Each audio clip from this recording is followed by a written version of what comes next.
Welcome to my class. Ngara ikoi sireng ama tamkre aduga ngasigi online class ki ani suba nimisida khoi ngarang tamkriba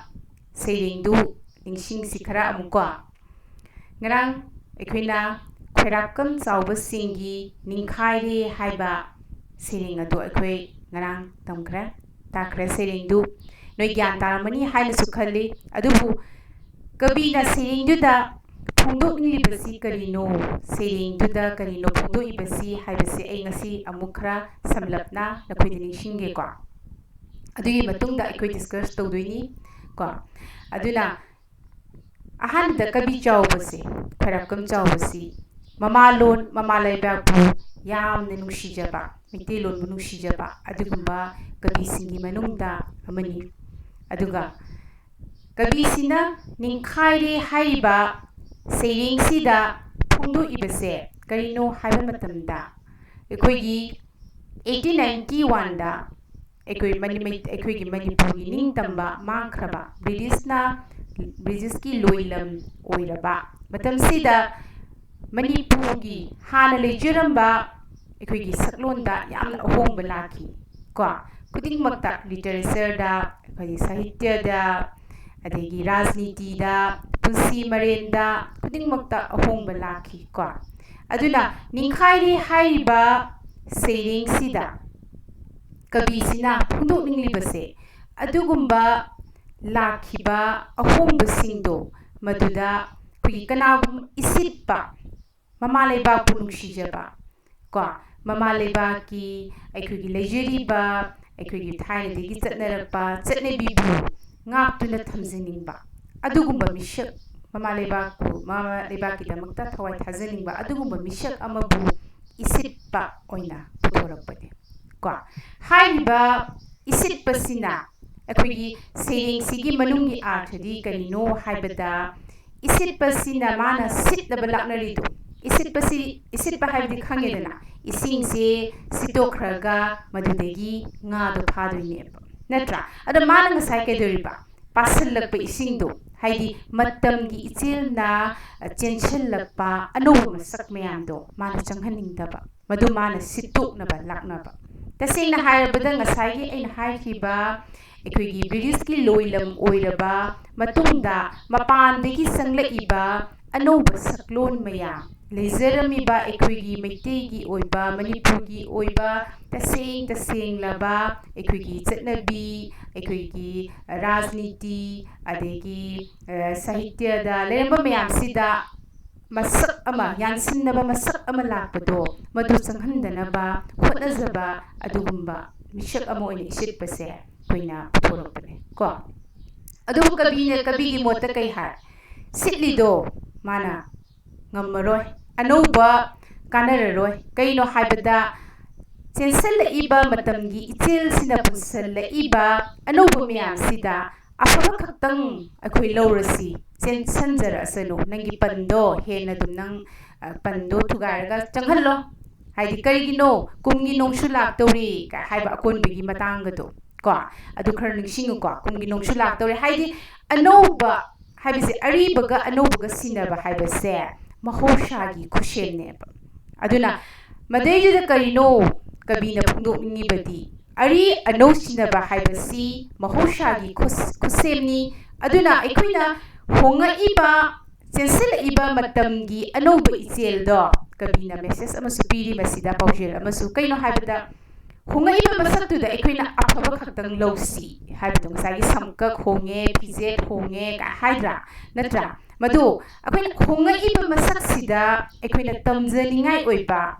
kanagadaba afaba khaktang lowsi haina kabigi mod oina suthungdoi aduga ngasai isitpaduda mana kaishu kanararoi senthajara asanu haidana adu suthungdoi kaigino haibada anouba mirona ahongba anouba masak ama pami aduna ngasai ꯑꯩꯈꯣꯏꯒꯤ ꯅꯣꯡ ꯆꯨꯔꯛꯑꯦ ꯑꯉꯥꯡꯅ ꯂꯥꯎꯔꯛꯑꯦ ꯀ ꯍꯥꯏꯕ ꯑꯩꯈꯣꯏꯒꯤ ꯑꯅꯧꯕꯒꯤ ꯃꯁꯛ ꯃꯌꯥꯝꯁꯨ ꯇꯧꯔꯦ ꯑꯔꯤꯕ ꯍꯅꯨꯕ ꯍꯅꯨꯕꯤ ꯇꯥꯎꯊꯈ꯭ꯔꯣ ꯀꯥꯏ ꯍꯥꯏꯕꯗꯣ ꯃꯗꯨꯅꯤꯀꯣ ꯑꯗꯨꯅ ꯁꯩꯔꯦꯡꯁꯤ ꯉꯔꯥꯡ ꯇꯥꯛꯈꯤꯕ ꯁꯩꯔꯦꯡꯁꯤ ꯁꯤ ꯑꯣꯏꯔꯦ ꯑꯗꯨꯒ ꯉꯁꯤꯒꯤ ꯑꯣꯏꯅ ꯑꯩꯈꯣꯏꯅ ꯁꯩꯔꯦꯡꯁꯤꯒꯤ ꯃꯔꯝꯗ ꯑꯩꯈꯣꯏ ꯗꯤꯁꯀꯁꯟ ꯀꯣ ꯀ꯭ꯋꯦꯁꯟ ꯑꯟꯁꯔ ꯁꯤ ꯑꯩꯈꯣꯏ ꯀꯩꯅꯣ ꯇꯧꯔꯁꯤ ꯃꯁꯤ ꯃꯇꯥꯡꯗ ꯀꯔꯤ ꯀꯔꯤ ꯍꯪꯕ ꯌꯥꯏ ꯀꯔꯤꯅꯣ ꯍꯥꯏꯕꯗꯨ ꯑꯩ ꯈꯔ ꯃꯈꯥ ꯇꯥꯅ ꯇꯥꯛꯂꯛꯑꯒꯦ ꯀꯣ ꯑꯍꯥꯟꯕ ꯀ꯭ꯋꯦꯁꯟꯁꯤꯗ ꯑꯩꯅ ꯄꯤꯔꯤꯁꯤ ꯌꯦꯡꯉꯨ ꯀꯕꯤꯅ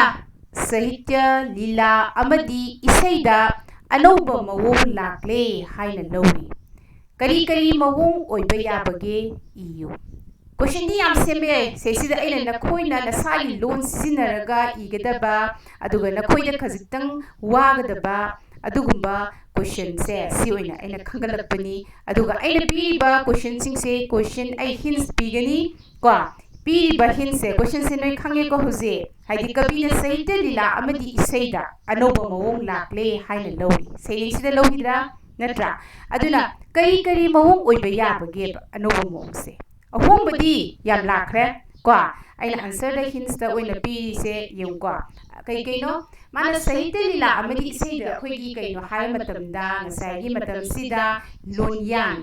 ꯍꯥꯟꯅ ꯂꯩꯖꯔꯝꯕ ꯃꯅꯤꯄꯨꯔꯤꯒꯤ ꯏꯁꯦꯡ ꯁꯦꯡꯕ ꯂꯣꯟꯁꯤꯗ ꯑꯩꯈꯣꯏꯒꯤ ꯑꯔꯤꯕ ꯃꯅꯤꯄꯨꯔꯤꯒꯤ ꯂꯣꯟꯁꯤꯗ ꯃꯄꯥꯟꯒꯤ ꯂꯣꯟꯒꯤ ꯏꯟꯐ꯭ꯂꯨꯌꯦꯟꯁ ꯑꯃ ꯌꯥꯝꯅ ꯀꯟꯅ ꯆꯪꯉꯛꯈꯤ ꯀꯩꯅꯣ ꯍꯥꯏꯕ ꯃꯇꯝꯗ ꯍꯤꯟꯗꯤꯒꯤ ꯂꯣꯟ ꯕꯪꯒꯥꯂꯤ ꯁꯪꯁꯀ꯭ꯔꯤꯠ ꯁꯤ ꯁꯤꯖꯤꯟꯅꯕꯁꯤꯅ ꯑꯋꯥꯡꯕ ꯊꯥꯛꯅꯤ ꯍꯥꯏꯅ ꯈꯟꯗꯅ ꯑꯗꯨꯅ ꯑꯩꯈꯣꯏꯒꯤ ꯂꯥꯟ ꯃꯇꯨꯡꯒꯤꯗ ꯏꯕ ꯁꯥꯍꯤꯇ꯭ꯌ ꯃꯌꯥꯝꯗꯁꯨ ꯊꯦꯡꯅꯅꯤ ꯄꯨꯔꯥꯟ ꯀꯥꯏ ꯍꯥꯏꯕ ꯃꯇꯝꯁꯤꯗꯗꯤ ꯑꯩꯈꯣꯏꯒꯤ ꯍꯥꯏꯔꯤꯕ ꯍꯤꯟꯗꯤꯒꯤ ꯕꯪꯒꯥꯂꯤꯒꯤ ꯁꯪꯁꯀ꯭ꯔꯤꯠꯀꯤ ꯂꯣꯟ ꯑꯃꯠꯇ ꯑꯩꯈꯣꯏꯅ ꯊꯦꯡꯅꯔꯣꯏ ꯑꯗꯨꯒ ꯑꯩꯈꯣꯏꯒꯤ ꯂꯥꯟ ꯃꯇꯨꯡꯒꯤꯗꯒꯤ ꯀꯣ ꯑꯗꯨꯒ 18th century ꯁꯤꯗꯒꯤ ꯍꯧꯒꯠꯂꯛꯄ ꯃꯇꯝꯗꯒꯤꯗꯤ ꯂꯩꯔꯤꯕ ꯂꯥꯏꯔꯤꯛꯁꯤꯡꯁꯤꯗ ꯍꯤꯟꯗꯤ ꯕꯪꯒꯥꯂꯤ ꯁꯪꯁꯀ꯭ꯔꯤꯠꯀꯤ ꯋꯥꯍꯩ ꯌꯥꯎꯕ ꯌꯥꯝ ꯊꯦꯡꯅꯔꯅꯤ ꯃꯁꯤ ꯑꯍꯣꯡꯕ ꯃꯈꯜ ꯑꯃꯅꯤ ꯀꯣ ꯃꯁꯤꯁꯨ ꯑꯍꯣꯡꯕ ꯃꯈꯜ ꯑꯃꯅꯦꯕ ꯃꯁꯤ ꯅꯈꯣꯏꯒꯤ ꯂꯣꯟꯗꯥꯗ ꯑꯩꯅ ꯄꯤꯔꯤꯕꯁꯤꯗꯤ ꯍꯤꯟꯁꯅꯤꯀꯣ ꯑꯩꯅ ꯃꯔꯝꯁꯤ ꯁꯤꯈꯩꯗ ꯍꯣꯡꯉꯤ ꯍꯥꯏꯕꯗꯨ ꯅꯈꯣꯏꯗ ꯇꯥꯛꯄꯅꯤ ꯍꯤꯟꯁꯅꯤ ꯑꯗꯨꯒ ꯅꯁꯥꯒꯤ ꯑꯣꯏꯕ ꯂꯣꯟꯗꯥꯗ ꯐꯖꯕ ꯃꯑꯣꯡꯗ ꯁꯦꯝꯖꯤꯟ ꯁꯥꯖꯤꯜꯂꯒ ꯑꯍꯦꯟꯕ ꯃꯆꯥ ꯄꯣꯏꯟꯠ ꯂꯩꯔꯁꯨ ꯍꯥꯞꯆꯤꯜꯂꯒ ꯅꯩꯅ ꯐꯖꯅ ꯏꯊꯣꯛꯀꯗꯕ ꯀꯣ ꯑꯗꯒꯤ ꯑꯃꯨꯛ ꯍꯤꯟꯗꯨ ꯙꯔꯃꯒꯤ ꯑꯀꯟꯕ ꯀꯩꯅꯣ ꯇꯧꯔꯦ ꯑꯩꯈꯣꯏꯒꯤ ꯂꯥꯏꯅꯤꯡꯗꯁꯨ ꯍꯤꯟꯗꯨ ꯙꯔꯃꯒꯤ ꯑꯀꯟꯕ ꯃꯇꯝꯁꯤꯗ ꯏꯟꯐ꯭ꯂꯨꯌꯦꯟꯁ ꯑꯃ ꯂꯥꯛꯈ꯭ꯔꯦ ꯃꯗꯨꯅ ꯀꯩꯅꯣ ꯙꯔꯃꯒꯤꯗ ꯑꯩꯈꯣꯏꯒꯤ ꯉꯁꯥꯏ ꯂꯤꯂꯥ ꯗ꯭ꯔꯃꯥꯗꯁꯨ ꯑꯍꯣꯡꯕ ꯃꯌꯥꯝ ꯂꯥꯛꯑꯦ ꯀꯔꯤ ꯃꯍꯥꯚꯥꯔꯠꯇ ꯌꯨꯝꯐꯝ ꯑꯣꯏꯕ ꯔꯥꯃꯥꯌꯟꯒꯤ ꯀꯣ ꯁꯤꯒꯨꯝꯕ ꯋꯥꯔꯤ ꯑꯗꯒꯤ ꯗ꯭ꯔꯃꯥ ꯂꯤꯂꯥ ꯃꯌꯥꯝ ꯄꯨꯊꯣꯛꯄ ꯍꯧꯔꯦ ꯀꯣ ꯁꯤꯗ ꯅꯠꯇꯅ ꯃꯍꯥꯚꯥꯔꯠ ꯔꯥꯃꯥꯌꯟ ꯄꯟꯕ ꯋꯥꯅꯤ ꯑꯩꯈꯣꯏꯅ ꯁꯥꯕꯤꯇ꯭ꯔꯤ ꯁꯩꯇ꯭ꯌꯚꯥꯟꯒꯤ ꯀꯔꯤꯒꯤ ꯑꯁꯤꯒꯨꯝꯕ ꯃꯈꯜꯒꯤ ꯃꯄꯥꯟꯒꯤ ꯑꯣꯏꯕ ꯍꯤꯟꯗꯨꯒꯤ ꯋꯥꯔꯤ ꯃꯌꯥꯝꯁꯤꯗ ꯌꯨꯝꯐꯝ ꯑꯣꯏꯕ ꯂꯤꯂꯥ ꯀꯌꯥ ꯃꯔꯨꯝꯁꯨ ꯁꯥꯟꯅꯈ꯭ꯔꯦ ꯑꯗꯨꯅ ꯍꯥꯏꯔꯤꯕ ꯑꯁꯤꯒꯨꯝꯕꯁꯤꯗ ꯏꯁꯩꯗꯁꯨꯅꯤ ꯑꯩꯈꯣꯏ ꯁꯩꯁꯛꯇ ꯑꯍꯣꯡꯕ ꯂꯥꯛꯑꯦ ꯀꯣ ꯂꯣꯟꯗꯥꯗ ꯑꯍꯣꯡꯕ ꯂꯥꯛꯑꯦ ꯁꯛꯏꯕ ꯏꯁꯩꯗꯨꯒꯤ ꯊꯤꯝ ꯋꯥꯔꯤꯗු ꯑꯍꯣꯡꯕ ꯑꯣꯏꯔꯦ ꯅꯠꯇ꯭ꯔꯥ ꯑꯁꯤ ꯃꯌꯥꯝꯁꯤ ꯂꯩꯔꯦ ꯃꯁꯤ ꯅꯈꯣꯏꯅ ꯌꯥꯝ ꯐꯖꯕ ꯃꯑꯣꯡꯗ ꯅꯈꯣꯏꯒꯤ ꯂꯣꯟꯗꯥ ꯁꯤꯖꯤꯟꯅꯔꯒ ꯃꯥꯔꯛ 4ꯒꯨꯝꯕꯒꯤ ꯆꯥꯡꯗ ꯏꯊꯣꯛꯄ ꯌꯥꯔꯦꯀꯣ ꯃꯁꯤ ꯏꯊꯣꯛꯑꯣꯀꯣ ꯑꯅꯤꯁꯨꯕ ꯀ꯭ꯋꯦꯁꯟ ꯏꯁꯤꯠꯄ ꯅꯨꯄꯥ ꯑꯁꯤꯅ ꯃꯦꯅꯅꯕ ꯂꯥꯎꯔꯛꯄ ꯃꯇꯝꯗ ꯄ꯭ꯔꯦꯝꯒꯤ ꯙꯥꯔ ꯁꯤꯟꯊꯔꯤꯕ ꯍꯥꯏꯕꯗꯤ ꯀꯞꯂꯤꯕꯁꯦ ꯀꯔꯤꯒꯤꯅꯤ ꯍꯥꯏꯅ ꯈꯟꯕꯒꯦ ꯅꯪ ꯅꯁꯥꯒꯤ ꯃꯣꯠ ꯑꯃꯁꯨ ꯂꯩꯔꯝꯒꯅꯤ ꯃꯗꯨꯁꯨ ꯅꯪꯅ ꯊꯤꯗꯣꯛꯑꯒ ꯏꯒꯗꯕꯅꯤ ꯑꯗꯨꯒ ꯑꯟꯁꯔꯒꯤ ꯍꯤꯟꯁ ꯈꯔ ꯌꯦꯡꯉꯨ ꯃꯥꯁꯤꯗ ꯀ꯭ꯋꯦꯁꯟꯁꯤꯗ ꯍꯥꯏꯁꯦ ꯀꯩꯅꯣ ꯏꯁꯤꯠꯄ ꯅꯨꯄꯥ ꯑꯁꯤꯅ ꯃꯦꯅꯅꯕ ꯂꯥꯎꯔꯛꯄ ꯃꯇꯝꯗ ꯃꯥꯅ ꯉꯁꯥꯏꯒꯤ ꯃꯦꯂꯣ ꯂꯥꯎ ꯍꯥꯏꯗꯅ ꯏꯍꯥꯟ ꯍꯥꯟꯕ ꯁꯩꯔꯦꯡꯁꯤꯒꯤ ꯍꯧꯕ ꯑꯍꯥꯟꯕ ꯋꯥꯍꯩꯗ ꯍꯥꯏꯗ꯭ꯔꯥ ꯑꯗꯩ ꯃꯥꯅ ꯉꯝꯃꯛꯇꯗꯅ ꯁꯥꯍꯤꯇ꯭ꯌꯒꯤ ꯄꯟꯌꯥꯏꯃꯛꯇꯗ ꯍꯥꯟꯅ ꯅꯝꯈꯥꯏꯔꯦ ꯍꯥꯏꯔ ꯃꯥꯅ ꯀꯣꯟꯅꯗꯤ ꯄꯥꯝꯕꯣꯝ ꯊꯥꯡꯒꯠꯂꯒ ꯃꯥ ꯀꯞꯄꯛꯇ꯭ꯔꯥ ꯃꯥꯅ ꯁꯤꯡꯊꯔꯛꯑꯦ ꯃꯄꯤ ꯁꯤꯡꯊꯔꯛꯑꯦ ꯃꯥ ꯀꯞꯄꯦꯕ ꯁꯤ ꯀꯔꯤꯒꯤꯅꯤ ꯍꯥꯏꯅ ꯅꯪꯅ ꯈꯟꯕꯒꯦ ꯍꯥꯏꯒꯦꯕꯀꯣ ꯑꯩꯒꯤ ꯃꯣꯠꯇ ꯈꯔꯁꯤ ꯍꯥꯏꯔꯛꯑꯒꯦꯀꯣ ꯏꯁꯤꯠꯄꯅ ꯃꯥꯅ ꯃꯦꯅꯅꯕ ꯍꯣꯠꯅꯔꯦ ꯉꯝꯗ꯭ꯔꯦ ꯁꯤꯗ ꯑꯩꯅ ꯍꯥꯏꯕꯗꯨꯅꯤꯀꯣ ꯁꯤ ꯑꯩꯅ ꯄꯤꯔꯤꯁꯦ ꯍꯤꯟꯁ ꯈꯛꯇꯪꯅꯤ ꯅꯈꯣꯏꯅ ꯐꯖꯕ ꯋꯥꯍꯩ ꯋꯥꯇꯥ ꯍꯥꯞꯆꯤꯟꯒꯗꯕꯅꯤ ꯏꯁꯥꯒꯤ ꯑꯣꯏꯕ ꯋꯥꯍꯩ ꯀꯣ ꯃꯥꯗꯤ ꯉꯁꯥꯏꯒꯤ ꯑꯩꯅ ꯑꯍꯥꯟꯕꯗ ꯍꯥꯏꯈ꯭ꯔꯦ ꯑꯩꯅ ꯀꯔꯤ ꯃꯔꯝꯒꯤꯅꯣ ꯍꯥꯏꯕꯗꯨ ꯑꯗꯨꯒ ꯁꯤ ꯌꯦꯡꯉꯨ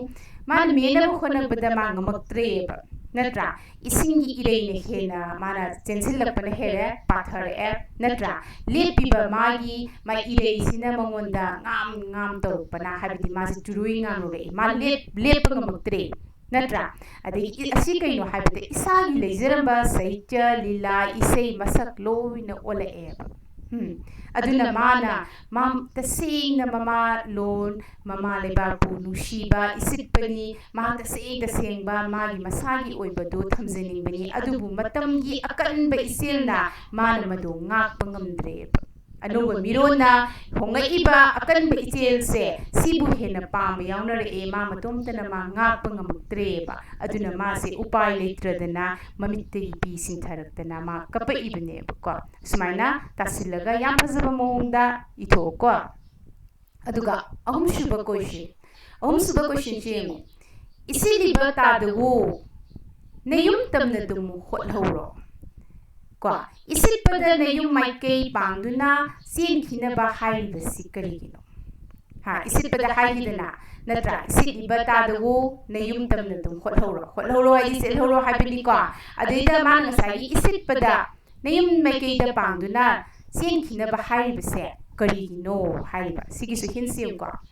isilibado kanar royeba natra haidi karigino mana isilpa haibasi isingdu loina sithokadoini isingdu mana lokhokidoini adu kumgi nongsu hauraklepa kumgi nong natra hena isilu kansalak dorieba kumgi nong laabneba natra adagi anoba mirulna matamgi isilna putharakliba kwa ngasagi anoba mawong kwa anoba hayu kwa sonapne ona ihra aina print out kwa aduna